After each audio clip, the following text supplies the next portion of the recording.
Perkenalkan, saya Sariwati NIM 12311622035 kelas 4 CBKP. Di sini saya akan menjelaskan materi tentang kekerasan seksual di bawah bimbingan Ibu Hasgimiyanti, SPD, MPD, Kons. Dalam mata kuliah Media dan Teknologi Informasi dalam bimbingan konseling. Pengertian kekerasan seksual. Kekerasan seksual adalah segala kegiatan yang terdiri dari aktivitas seksual yang dilakukan secara paksa oleh orang dewasa pada anak atau oleh anak kepada anak lainnya. Kekerasan seksual mencakup berbagai bentuk, mulai dari tindakan fisik seperti pemerkosaan, sentuhan yang tidak pantas, hingga perbuatan verbal seperti komentar seksual yang merendahkan atau ancaman. Kekerasan seksual dapat terjadi di berbagai lingkungan, termasuk tempat kerja, rumah, sekolah, atau lembaga keagamaan, dan dapat berdampak pada penderitaan psikis dan fisik, serta kesehatan reproduksi korban. Jenis kekerasan seksual. Pasal 4 ayat 1 UU TPKS. Tindak pidana kekerasan seksual terdiri atas 1. Pelecehan seksual non-fisik, yaitu pernyataan, gerak tubuh, atau aktivitas yang tidak patut dan mengarah kepada seksualitas dengan tujuan merendahkan atau mempermalukan. 2.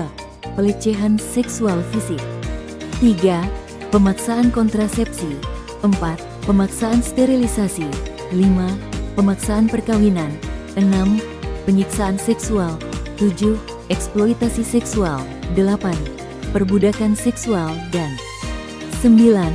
Kekerasan seksual berbasis elektronik. Dampak kekerasan seksual. Adapun dampak pada kekerasan seksual ialah 1. Dampak psikologis.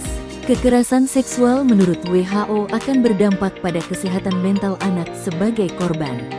Hal ini disebabkan karena umumnya pelaku dan korban hidup di satu lingkungan yang sama, sehingga mereka cenderung akan mengalami depresi, fobia, dan mengalami kecurigaan pada orang lain dalam waktu yang lama.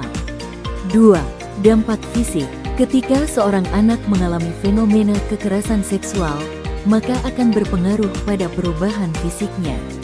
Anak akan mengalami keterlambatan dalam pertumbuhan otak dan mengalami kerusakan di organ-organ internalnya. 3. Dampak sosial.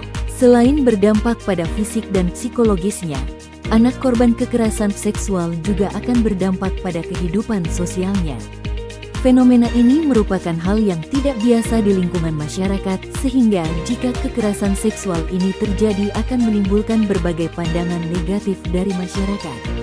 Pandangan ini membuat masyarakat dapat memberikan sebuah label kepada korban bahwa mereka sengaja menggunakan pakaian-pakaian yang terbuka dan mengundang nafsu seksual pelaku.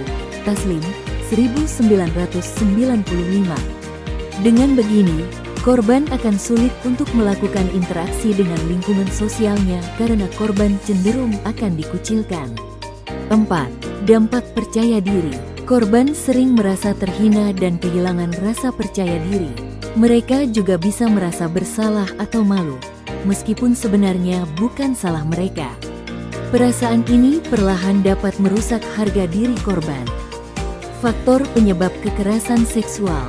Adapun faktor yang menjadi penyebab kekerasan seksual diantaranya: A. Perubahan hormon oleh pelaku. B. Perkembangan teknologi. C. Perubahan gaya hidup. D. Sosial budaya yang mempengaruhi. E.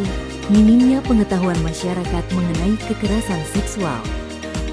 Selain itu, penyebab kekerasan seksual juga meliputi 1. Faktor individu, yaitu penggunaan narkoba dan alkohol, kurangnya kepedulian, dan riwayat kekerasan dalam keluarga atau masa lalu.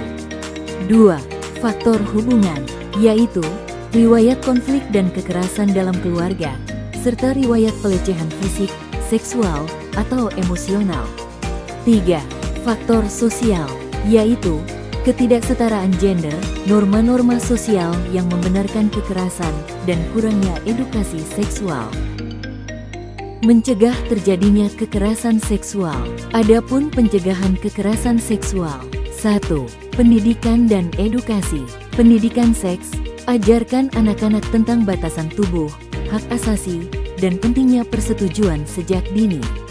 Kesehatan reproduksi, edukasi tentang kesehatan reproduksi, penyakit menular seksual, dan pencegahan kehamilan tidak diinginkan. Kesetaraan gender, ajarkan tentang kesetaraan gender dan pentingnya menghargai setiap individu, terlepas dari gender. 2. Sosialisasi dan pemberdayaan. Komunikasi yang jelas, ajarkan cara berkomunikasi dengan jelas tentang batasan dan keinginan pribadi. Peran masyarakat, libatkan masyarakat dalam upaya pencegahan, seperti sosialisasi dan penguatan peran tokoh masyarakat. Peningkatan kesadaran, sosialisasi mengenai tanda-tanda kekerasan seksual, cara mencegahnya, dan pentingnya melaporkan tindakan kekerasan. 3. Penguatan hukum dan perlindungan, UU TPKS, sosialisasi dan penerapan UU TPKS yang melindungi korban kekerasan seksual. Pelaporan, sediakan jalur pelaporan yang mudah dan aman untuk korban kekerasan seksual. Penanganan korban, berikan dukungan psikologis dan layanan kesehatan bagi korban kekerasan seksual. 4. Peran lingkungan, sekolah, libatkan sekolah dalam upaya pencegahan, seperti sosialisasi, pembentukan komite pencegahan, dan penanganan kasus kekerasan seksual. Rumah, ajarkan anak-anak tentang pentingnya menjaga diri dan meminta bantuan jika merasa tidak nyaman. Lingkungan kerja, buat aturan dan kebijakan yang mencegah terjadinya kekerasan seksual di tempat kerja. 5. Perilaku individu, menghindari situasi berbahaya, hindari tempat yang sepi, gelap, atau tidak aman. Berani bersikap tegas, bersikap tegas dan berani mengatakan tidak jika merasa tidak nyaman. Bela diri, belajar bela diri dasar untuk melindungi diri sendiri. Selain itu, untuk berjaga-jaga, kamu bisa melakukan langkah ini agar terhindar dari pelaku pelecehan seksual. 1. Jangan memberikan kepercayaan sepenuhnya pada orang yang baru kamu kenal. 2. Hindari obrolan yang berbau seksual. 3. Menguasai ilmu bela diri dasar untuk melindungi diri sendiri. 4. Berani bersikap tegas. 5. Memiliki sikap percaya diri. 6. Mempersiapkan alat pelindung diri, seperti semprotan cabai atau alat setrum. Sekian hasil presentasi dari saya, terima kasih.